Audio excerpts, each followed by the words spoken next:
Hey guys, what's up? My name is Sean Wayne and today tara pag-usapan natin itong ni Idol. No? Actually, nag-react na rito si Atty. Libayan kagabi. Napanood na nga po natin ito. I suggest po na napanoorin nyo rin ito. And by the way, congrats kay Marcy.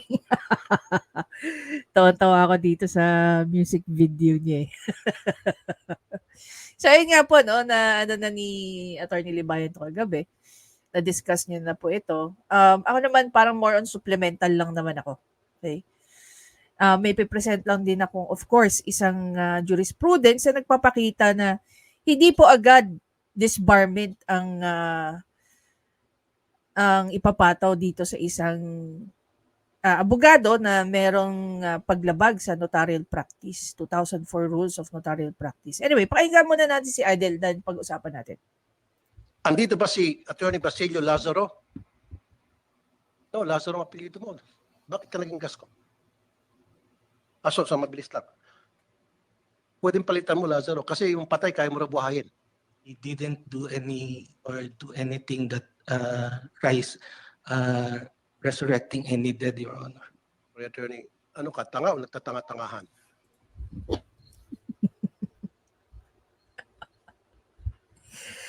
Okay. Halimbawa ba itanong yan kay Raffy Tulfo, sa tingin nyo, anong mangyayari? Diba? Dito, may itinama si Raffy Tulfo, pero naging mali pa rin siya. Bakit?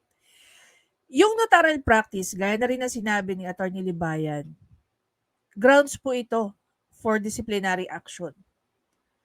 Okay? Disciplinary action ng Supreme Court.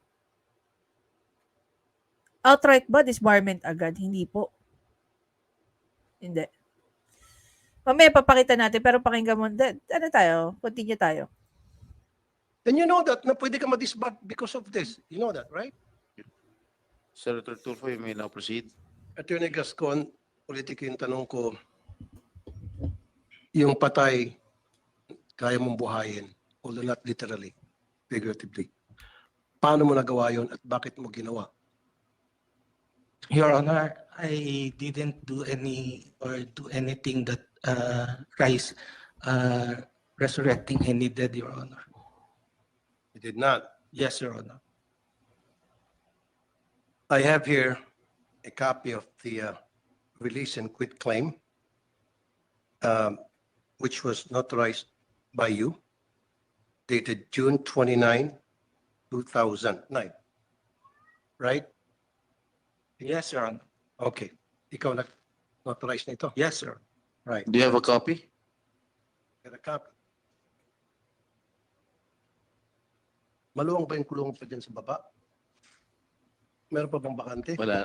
Ito problema sa mga Ito yung mga problema sa mga senador natin. Either budget ang panakot, contempt ang panakot. Is this even proper? Is this even proper? Kasi yung nilabas ng Supreme Court, which is basically mamaya or over the weekend, pag-uusapan natin yun. Kasi gasgas na eh. Yung paggamit nila ng contempt. Kaya nga ang tanong I remember there was a question from the netizen. No? Ano daw ang anong effect nung sinabi ng Supreme Court? Doon sa case, doon sa ni-raise ni Supreme Court tungkol nga dito sa contempt powers ng ng tawag dito, ng Senate. Meron na silang nakitang pag-aabuso. Sila ba ay administrative or criminal or civil? Wala naman sinasabi, no? Kung babasahin natin mabuti. Pero ang sinasabi doon ni Supreme Court, meron na ngang paglabag. And because of that, vinovoid nila yung nangyari kay Farmally. Pero nung pumasok ang 19th Congress, mas malala ang pag-a-abuse ng contempt powers. Okay? Ano ba ang grounds ng contempt powers? Yan, tatanungin natin yan. Hayaan natin ma-discuss yan, of course, nila Atty. Libayan, nila Atty. Claire. para mas malinawan ng lahat ng tao. I think na-discuss na ni ni Attorney Claire yung tungkol sa contempt powers. Pero yung paulit-ulit ninyong ginagamit yung contempt powers, nawawalan na siya ng bisa. Ang contempt powers ninyo, ginagawa niyo na lang panakot. 'Di ba? Marami pa. Anong tawag niya pag kinukontempt? Yes, I have, Your Honor. I have a copy. You have. Lifiel ay Marikit. Yan. Isa sa mga pumirma sa release and quit claim na kung saan ninotarize mo. Yes, Your Honor. Si Marikit ay patay na. Nung time na pumirma siya rito. I have no knowledge, Your Honor, during the time that he was dead. Ito yung sinasabi niya, no? Ni Attorney Libayan. No? Dito sumablay si attorney. Doon mo lang sinabi talaga na totoo na hindi siya humarap sa'yo. At yan, violation ng ng notarial rules, no? Ito nga, no? Right in front of me is the 2004 Rules on Notarial Practice. And basically, this is the, this is a 2020 case. Very recent lang. No, a case of Virgilio C. Rigon Jr. complainant versus Attorney Eric P. Subia respondent. So basically dito sa case na to guys, ang complaint para ipa-disbar itong abogado na to. Pero ang ginawa ng Supreme Court, siya ay sinuspend lang. This is related to notarial. Ayan. Wherefore, respondent Eric P. Subia is found guilty of violation of 2004 Rules on Notarial Practices and of negligence of his duties as a notary public. Accordingly, the court suspends him for the practice of law for 6 months, inirevoke ang kanyang notarial commission, prohibits him from being commissioned as a notarial public for 2 years. He is warned that the repetition of the same offense of similar acts is in the future shall be dealt with more severely. Okay? Kung babalikan natin dito si Idol, the way he talks, kaya nga pumasok na actually dito si nagsalita na si Senator Cheese. Okay? Nagsalita na si Senator Cheese because Senator Cheese knows better. Okay? Balikan natin. Or he was already dead, Your Honor. You have no knowledge. Yeah. Paano ka ba nag-notarize? Ano yung proseso ng pag-notarize? You have, of course, Your Honor, you have to verify the identities of the And how do you verify the identity? by showing their IDs, Your Honor. No, didn't they appear to you personally? For your notarized? These two persons, Your Honor, did not appear to me personally. Well then, yun ang problema. Kasi yan ang pinaka number one requirement na pag merong isang tao nagpapanotarize sa iyo, he or she should be present in front of you. Yan. Diyan sa parte na yan, tama si Idol. Okay? So, titignan natin dito sa rule number 2, section 6, jurat. Jurat refers to an act in which an individual on a single occasion appears in person before the notary public and present in an instrument of document. Is personally known to the notary public or identified by the notary public through competent evidence of identity as defined by these rules. Sign the instrument or document in the presence of the notary and takes oath on affirmation before the notary public as such instrument. See, appears in person. Okay? So, tama dyan si Idol sa sinasabi niya. Balik tayo. And verify his or her identification. Compare that identification, pictures and all doon sa kaharap mo. That's correct, Your Honor. And you did not do that. I put it in my notes, Your Honor, in my notarial book, Your Honor. Yun yung tanong ko, no? Itong ninotarize niyang document is about quit claims. Pero kasi within that document, maraming signatory maliban doon sa isang namatay at saka isang hindi nag-appear sa kanya. What will gonna happen? Halimbawa, ito naman yung isang tanong ko, no? Gusto ko rin makita yung positive purpose or sabihin na lang natin, sabi nga niya, yung good deed nitong lawyer. Kung halimbawa pag ganito yung nangyari, yung time ng pendency ng issue na yan, namatay nga yung isa hindi nagpakita. Then they're talking about quit claims. Kung nag-create ba sila ng bagong document without those two person, anong mangyayari doon sa two person na yan? Definitely, hindi sila makakasama sa makakatanggap ng quit claims. Tama ba ako? Okay. So, nakikita ko lang dito, just to get over and done with, at makuha na nung dalawa, yung isa namatay, yung isa hindi nag-appear sa harapan niya, para makuha na ng family kung ano yung nararapat para sa kanila. Siguro ito yung one of the reason or factor kung bakit even without the presence ng dalawa, para lang makuha na nila ang kanilang mga kaperahan. Kaya, ninotarize nito ni attorney. And then again, at the end of the day, doon pa rin tayo papanig sa tama. Mali pa rin yung ginawa ni attorney.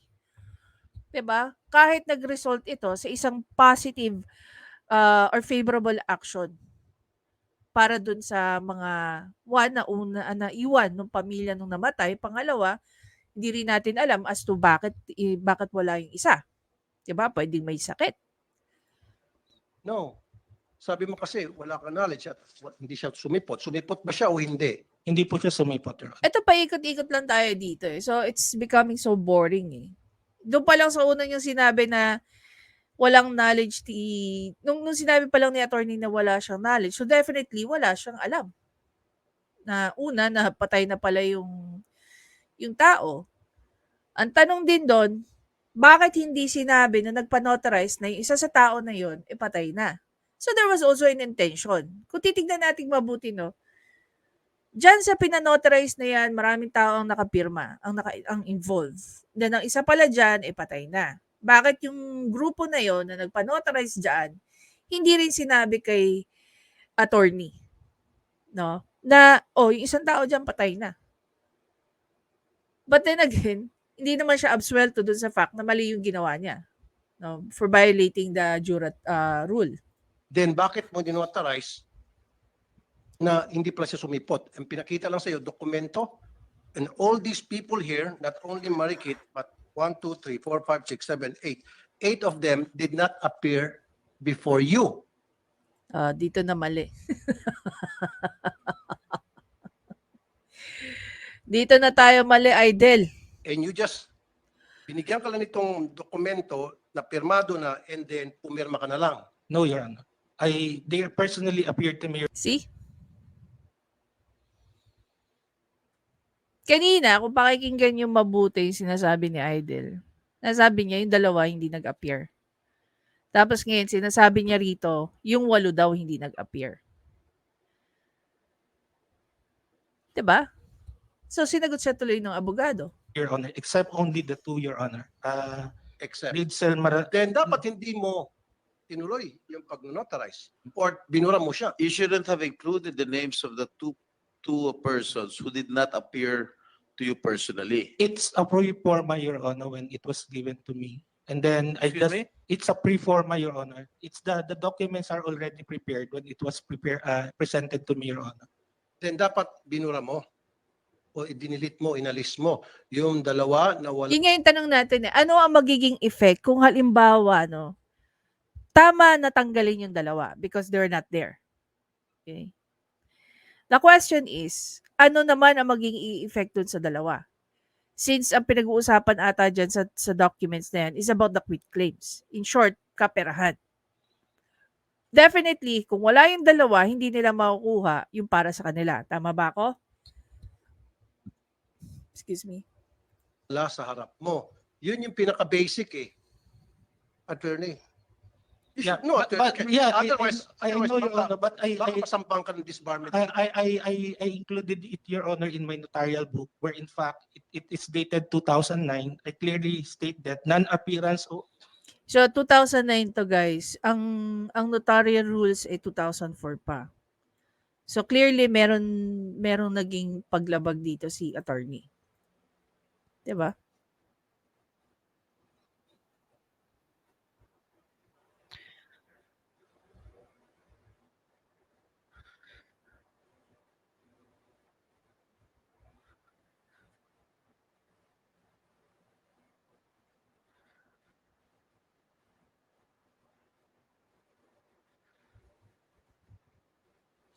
So what if ganito, no? Let's talk about something na out of the ordinary. What if ganito yung scenario? Yung magpapanotarize is bedridden na. Kailangan ba dalhin yung sino dadalhin? Sa kanino? Dadalhin yung lawyer doon sa bedridden para lang makita niya? No? Able, hindi naman comatose, bedridden lang. So, paano gagawin natin dyan? Halimbawa, ganun ang scenario, no? Out of the ordinary. So, si lawyer ang pupunta doon sa bahay ng magpapanotaryo para lang makita, okay, buhay ka pa? Pak. Ganun ba yung pwede? I think dapat ma-revise na tong notarial na to, no? Notarial practice na to. Ang problema kasi sa ating mga Pilipino, we always have the tendency na i-abuse yung mga benefits natin, yung mga privileges natin. Kaya tuloy, hindi maisip-isip. Siguro naiisip na to ng Supreme Court. It's just that, na-foresee din nila yung mga possible abuses. Now, kung wala doon, yung dalawa, hindi nag-appear sa'yo, then dapat tinanggal mo tong pangalan ng dalawa. Yan, dyan naman tayo nag-agree kay Idol. But then again, ang tanong, what are the effects para dun sa dalawang tinanggal? Sabi ko nga sa'yo, pwede ka ma-disbar dito. Pwede ka ma-disbar. And you know that. Yeah, paulit-ulit niya sinasabi. Pwede ka ma-disbar dito. Pwede ka ma-disbar dito. Siguro napikon na si Senator Jesus Codero. Kaya pumasok na siya. Kaya tinawag kitang Lazaro kasi ayaw mong buhayin yung patay. Patay na to eh. Matagal na patay. Binuhay mo. Kaya lang nga namatay itong Mr. Chair. Istorbo ka, Idol. May kausap pa si Senator Jinggoy. Go ahead. Ayan. Nagsasali. Ito na. The permission of Okay. Senator Tulfo. I used to Please. be a notary, Senator Tulfo. I ceased because the responsibility is huge and I didn't want to get in trouble. May I ask directly, Attorney Gascon, regardless of what you put in your notes, nag-certify ka, pumirma ka. And I will read the acknowledgement. Before me, in this and that jurisdiction on this date, personally appeared the following. Diba? Who presented to me the following IDs and who acknowledged to me that this document consisting of X pages entitled blah is of their free and voluntary act indeed. But the beginning of any acknowledgement is always before me, personally appeared. Regardless of what you put in your notes, they did not personally appear. They could not because they already passed, as Senator Tulfo pointed out. Your Honor, there is an acknowledgement part of the agreement, Your Honor, where in fact, in that acknowledgement, I clearly stated that only all those who appeared to me are present. Where in fact, I put it in the last part that please see ID, and all the IDs that only appeared to me are the one who were attached in there, Your Honor. So that's why I maintain that these two persons, when they came to me, because there are so many of them, Your Honor. I think there are 6 of them. And the 2 of them are not present. And then I clearly put it in the last page that please see ID of only those persons who appeared to me, Your Honor. Alam mo, no, one thing lang na nag-flash sa akin ngayon as a question. Nangyari po ito 2009. 2023 na po tayo. So, how old is this? 'Di ba? 14 years ago. Okay, when it happened. As far as notarial service is concerned, no, or practices, sa pagkakaalam ko po, no, we can ask Attorney Libayan about this. Every year po, may mga libro yan na sinasubmit. Itong mga nagna-notary. May mga libro po yan na sinasubmit sa Supreme Court.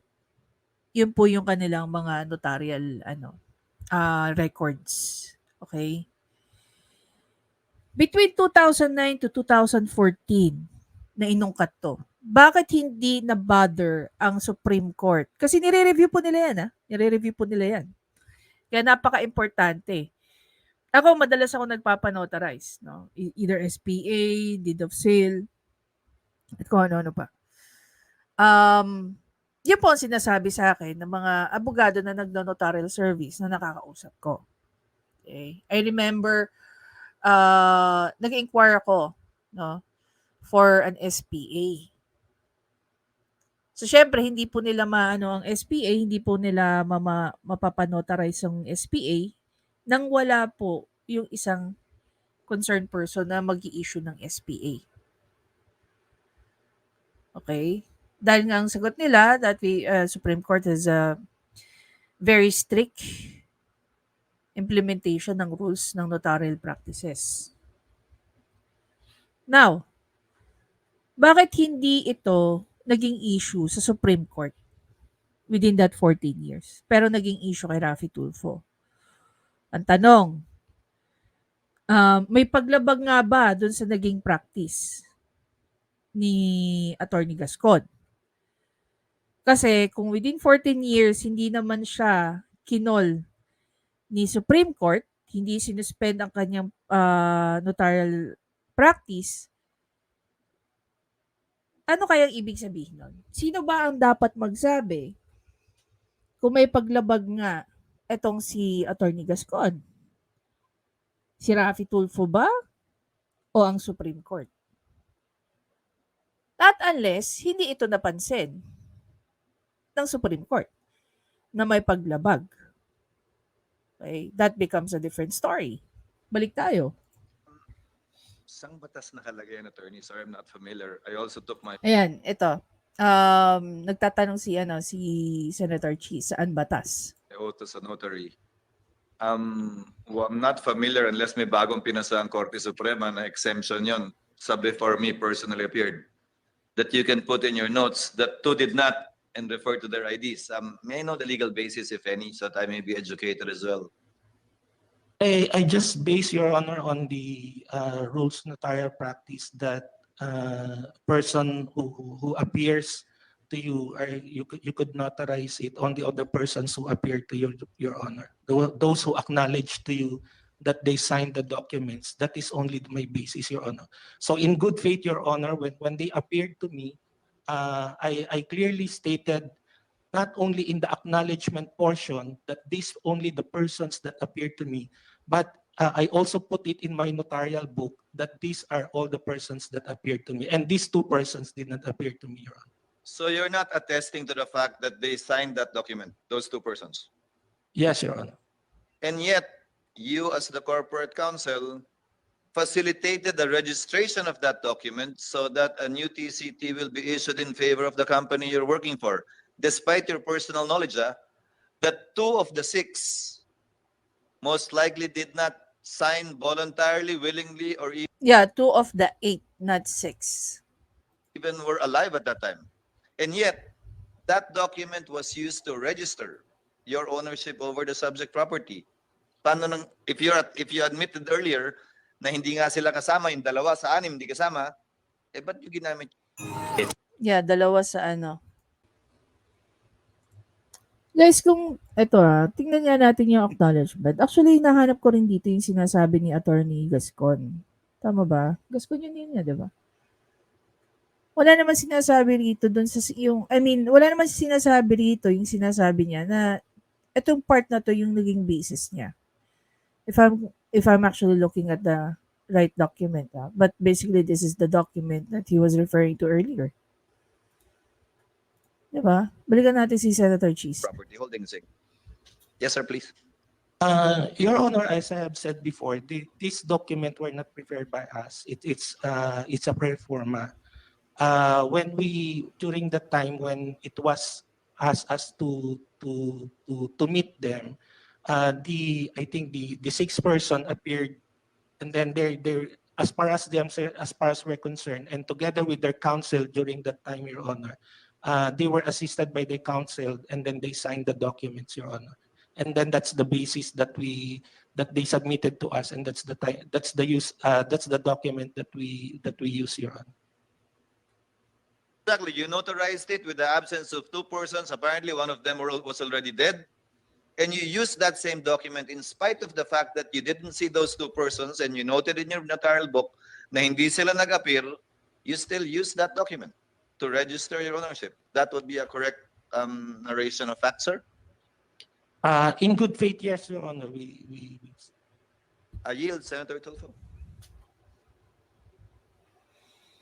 Attorney Gas, So ang tanong nga dyan, no, going back dito sa sinabi ni Senator Cheese. Sabi niya, I yield. And yet, kahit pa sinabi yon ni Senator Cheese, talagang inano pa rin niya si Attorney Gascon. dito sa acknowledgement sa pag-notarize mo. So, umpisa pa lang sabi rito, before me, a notary public for and in the above jurisdiction. Dito na ako natawa. Bakit? Kasi parang pinarot niya lang dito si Senator Cheese. This June 29, 2009, tapos at Makati City, personally appeared for the second time. Pero sabi mo, hindi nag-appear. So, dito, nanumpa ka, nilagay mo yung pangalan mo, pumirma ka, sinasabi mo na personally appeared, and yet hindi pala. So, dapat madisbar ka. Senator, O, diba? Positive with conviction na madidisbar ka. Dapat madisbar ka.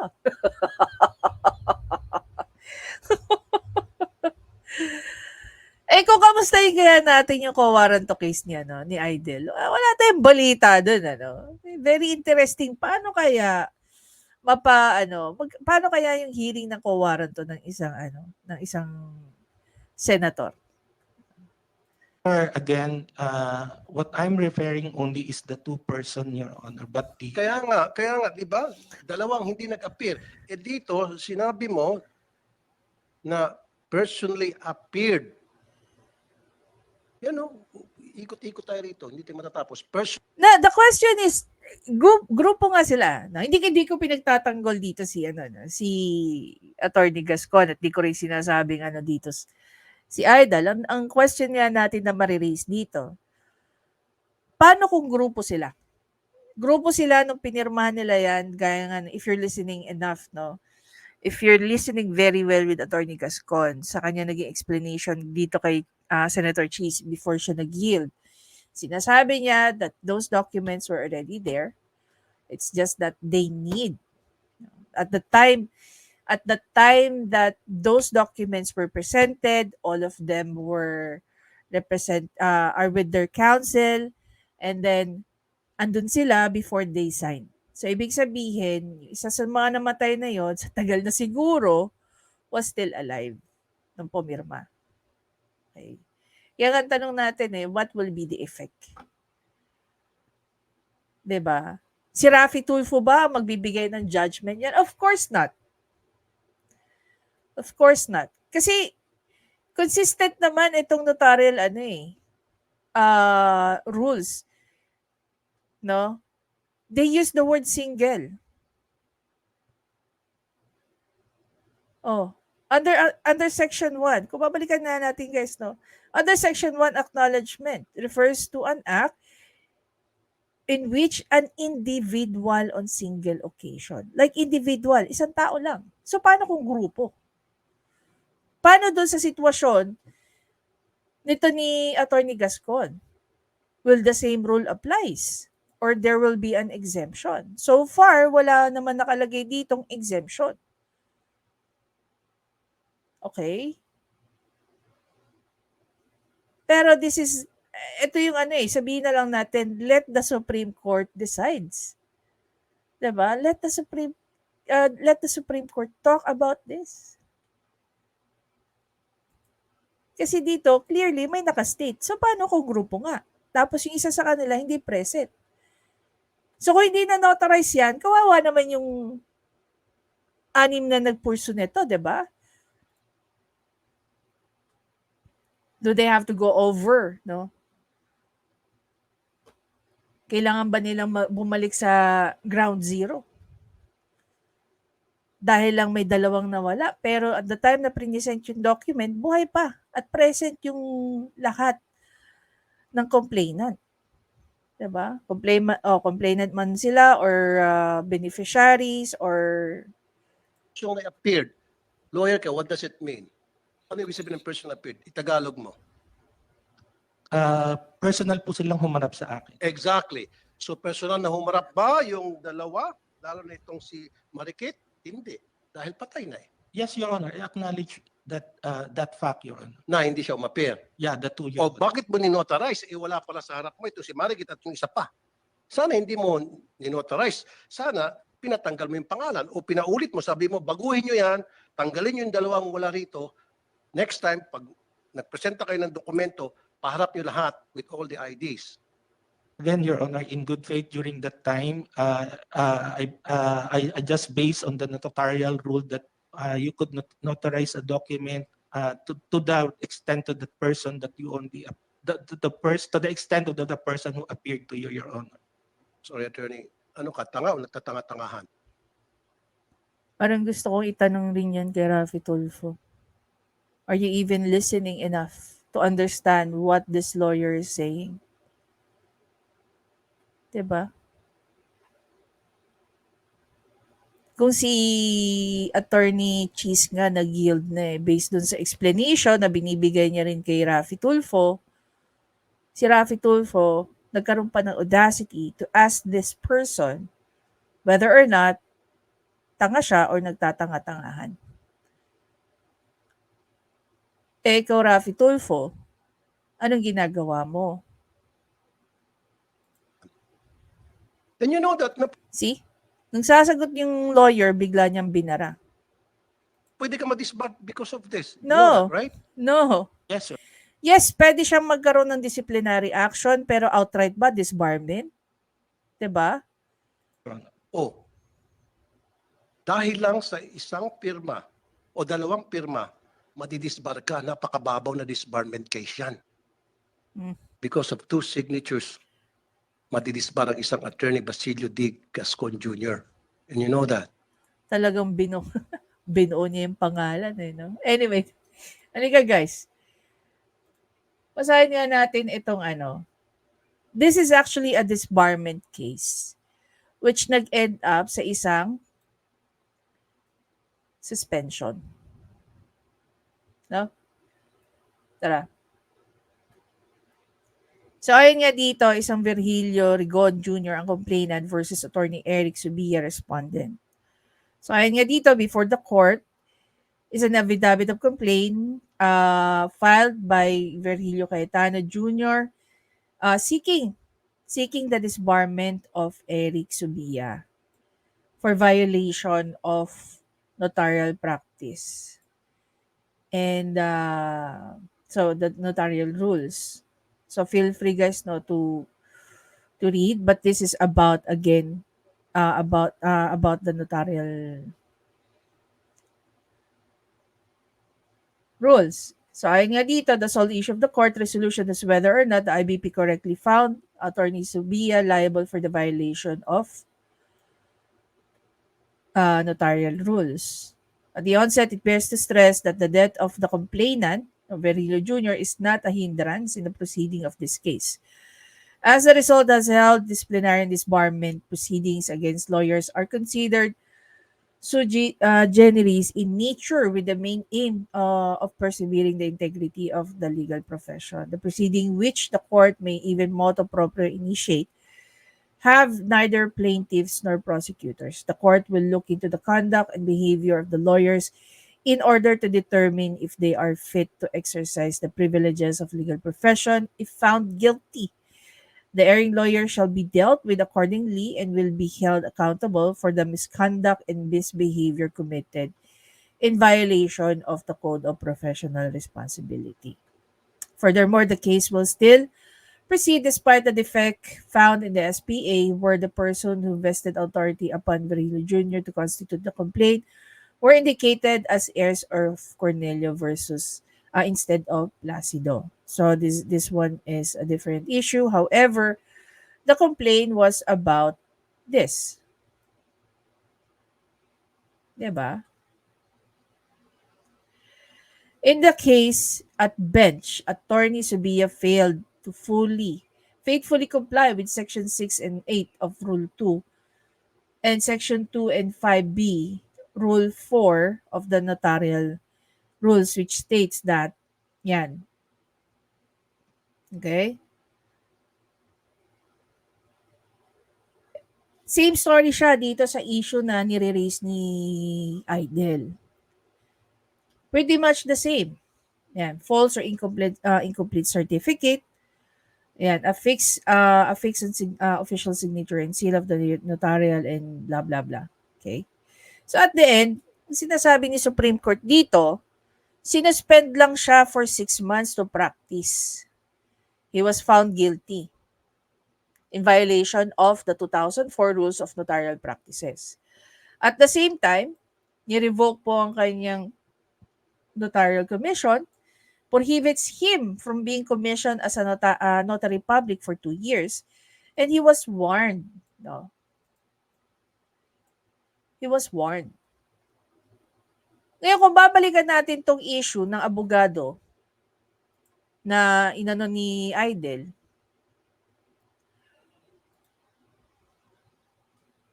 meron na ba siyang previous complaint tungkol dito? Kasi ayon nga rito, kung if we're going to follow this rule, guys, the jurisprudence form part to na nagiging batas.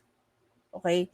Ngayon, kung gagamitin ito laban kay itong jurisprudence na to, halimbawa, may nag-file ng complaint against kay Attorney Gascon regarding this sa notarial service niya in violation of several rules sa notarial practice. So alam na natin yung magiging fate niya. Kung ito ay first time, then pwede siyang masuspend lang. Pero kung this is not the first, there's a big chance na madidisbar siya. Okay? Pero yung outright na sabihin ni Raffy Tulfo na siya ay madidisbar, that's completely false. Again, not unless kung this is not the first time na ginawa niya yan. Grounds yon. Siguro, proper way to say it is grounds yung ginawa niya for, of course, number one, to face disciplinary action coming from the Supreme Court, which is one, well, of course, the first instant niya is suspension lang. Kung talaga alam ni Raffy Tulfo kanyang sinasabi, he could have said na outright, pwedeng ma-revoke ang iyong pagnonotaryal. Matanggal sa yan. At hindi ka makapag-notarial within 2 years. Diba? Following this rule. Following this decision coming from the Supreme Court. Yun nga rin yung tinatanong ko eh. Okay, if we're talking about 2009 issue at pinag-uusapan natin to 2023, bakit walang nagreklamo against dito kay Attorney Gascon? Kasi kung may nagreklamo, then malalaman natin, ano kaya magiging possible resolution, no? Or judgment ng Supreme Court? It is the Supreme Court ang magsasabi na yes, this lawyer violated this and that and those. And another thing is that gaya ng nire-raise kong question kanina pa, so paano pala? Kung hindi individual, ay grupo to, tapos yung isa dyan namatay na sa tagal. Siguro sa tagal, diba? We never know. Sa tagal ng pag-usad, ng pagkiklaim ng nung kung ano man yung kailangan nilang i-claim. Kasi sabi nga, quit claim daw, no? Well, Marami tayong pwedeng matutunan sa ganito. So, halimbawa, kayo, grupo kayo, may kailangan din kayong yan ng quit claim. Yung isa sa inyo nagkasakit na habang ipapanotarize, o yung isa sa inyo namatay nga, tapos nakapirma na kayo sa lahat ng documents, kailangan nyo lang ipanotarize. Diba? Tinanong ba si Raffy Tulfo, o bakit nga pala ninonotarize? Ano ang purpose ng pagnonotarize ng documents? It is para maging legal? Guys, alam niyo ba na ultimo email response is a legal document? Ang pagkakasabi sa amin, kaya daw ninonotarize sa mga documents na ganito, is to make it public. Kaya nga, pag nagpanonotaryo kayo, nagbibigay kayo ng kopya sa notaryo publiko. Diba? Anyway, gaya nga ng sinabi ko rito, okay na sana si Idol, sumablay pa rin at the end. Anyway guys, again, maraming salamat sa panonood. Please don't forget to subscribe, like, and comment. I-share nyo na rin yung thoughts nyo. And +1 na sana si Idol, naging half pa. But anyway, at least ngayon, nakikita natin may development. No? Welcoming development ito.